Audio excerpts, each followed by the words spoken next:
The biggest change to the Marvel Snap card acquisition system has been announced by Second Dinner.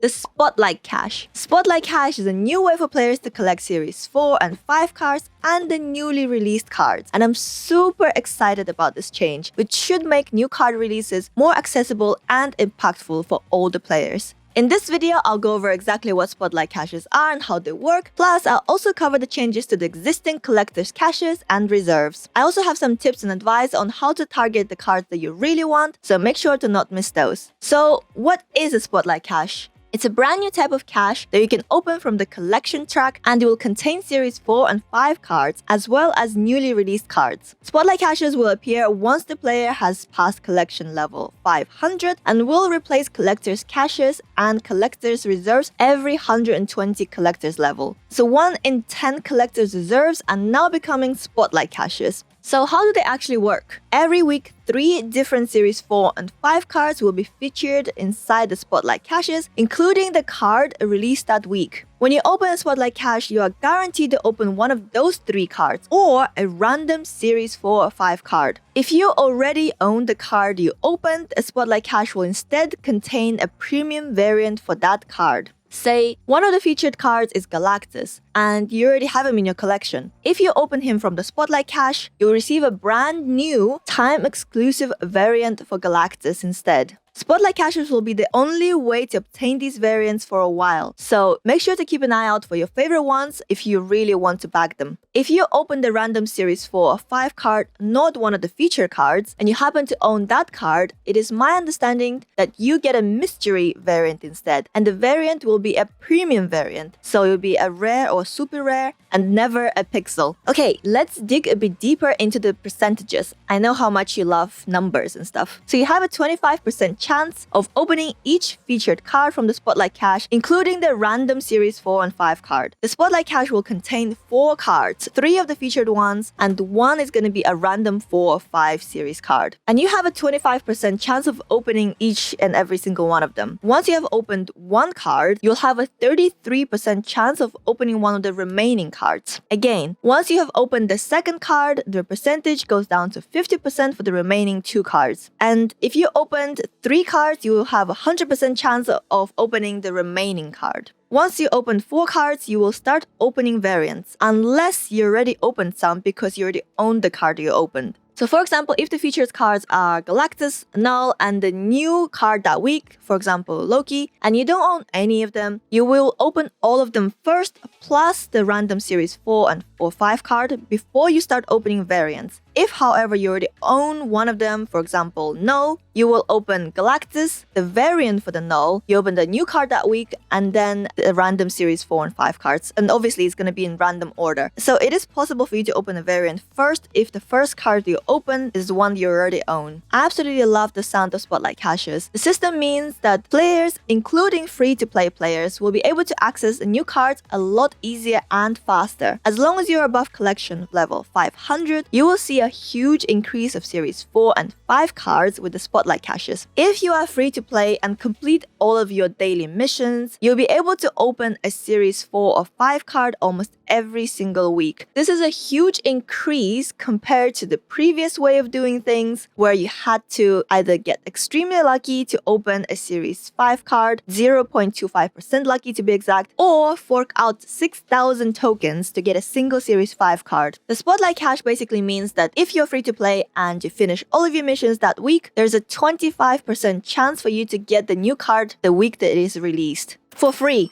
How do you make 100% sure that you get the card that you really want? Second Dinner is planning on announcing the weekly Spotlight Cache reward pool at the start of every season, so you can plan ahead and target the cards you want. As long as you open 4 Spotlight caches the week your card is featured, you are 100% guaranteed to get that card. So make sure to think ahead and save at least 4 Spotlight caches for the week the card you want is featured. So I know Second Dinner doesn't really like players hoarding resources, so I wouldn't be surprised if they put some kind of cap on the amount of Spotlight caches you can hold at once. So now that we've covered the most exciting change to the Marvel Snap card acquisition system, we also have to mention the changes coming to collector's caches and collector's reserves. I explained in my Stop Whaling video what exactly collector's reserves can contain. Once Spotlight caches are live, the contents of collector's reserves are going to change dramatically. I've prepared this little infographic so you can see exactly what they're going to contain. Please pause the video if you need more time. As you can see, the collector's reserves are now grouped into batches of 9.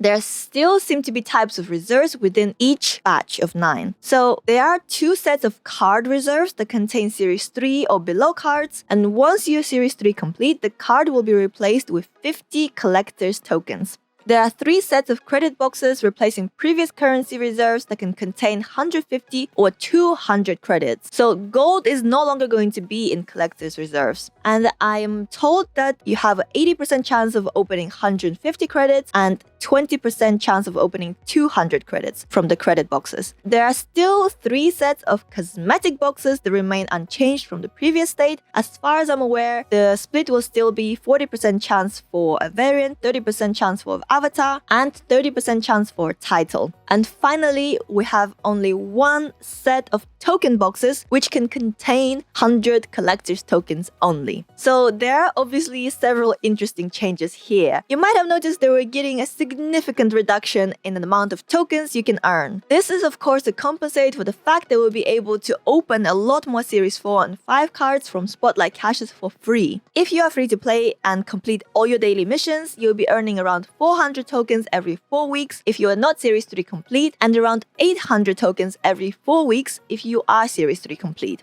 I know this doesn't sound a lot, but compared to buying 1 Series 5 card every month, you now get to open 4 Series 4 or 5 cards every single month. This is definitely a positive change in the acquisition system. You might have also noticed a change in the card reserves. These can no longer contain Series 4 or 5 cards, only Series 3 or lower cards, or if you're Series 3 complete, 50 tokens. So effectively, you can only get Series 4 or 5 cards from the Spotlight caches or the token shop, which will still be available should you really want a card. As I understand it, Second Dinner's intention is to make the token shop sort of a backup, a very occasional treat, something that you almost never have to resort to because you'll be provided with a steady supply of Series 4 and 5 cards from the Spotlight caches. I'm a little bit sad about the cosmetic reserves remaining unchanged. You can still open avatars and titles from it, but I understand why the devs do it this way. There's a finite amount of variants, and if the cosmetics reserves contained only those, we would run out of them pretty quickly. Overall, I'm quite happy with the changes, and I'm really looking forward to having a reason to progress my collection track again. Once I became Series 4 complete, there was virtually no reason for me to keep opening collector's reserves since the chances of opening a Series 5 card are so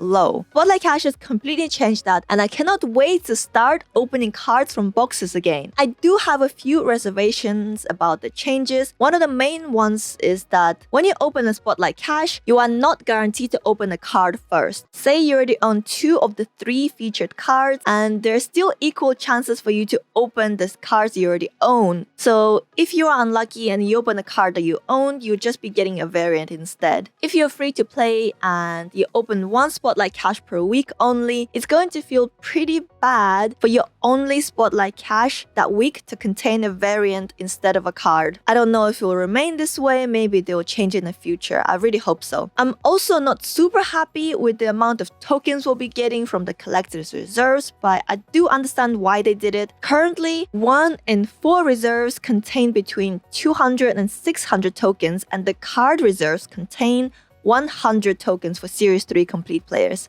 It's going to feel pretty bad opening 100 tokens every 9 collector's reserves and only 50 tokens from the 2 card reserves in that batch of 9. I understand that the tokens should feel like a backup only, but it honestly still feels pretty stingy. For free-to-play players who are Series 3 complete, that's 200 tokens every week, which means 10,400 tokens every year from reserves, which is only enough for 1.5 Series 5 cards. Of course, there are other ways of obtaining tokens, such as bundles. Obviously, you buy bundles for money, which is not what free-to-play means, or gold. But you can no longer open gold from collector's reserves. So the only source of gold is going to be from missions, from the season pass track, from the rank rewards, and from the conquest rewards. So it's going to be quite hard to save up gold without spending money. Of course, it's still too early to judge on how well the system will work. I'm confident if the player base is really unhappy, the second dinner will do something about it because they've been pretty open about making changes that are player friendly. Finally, I did mention earlier that because of the change in the currency box, it means that it'll be a lot harder to obtain gold, so you'll have to think even more carefully about the bundles you want to save up for. I'm looking at you, Token Tuesdays bundles. So yeah, I think the current ETA for the Spotlight caches is the June patch, so you still have some time to decide whether you want to open as many reserves as you can to get as many tokens as you can before the changes come into effect.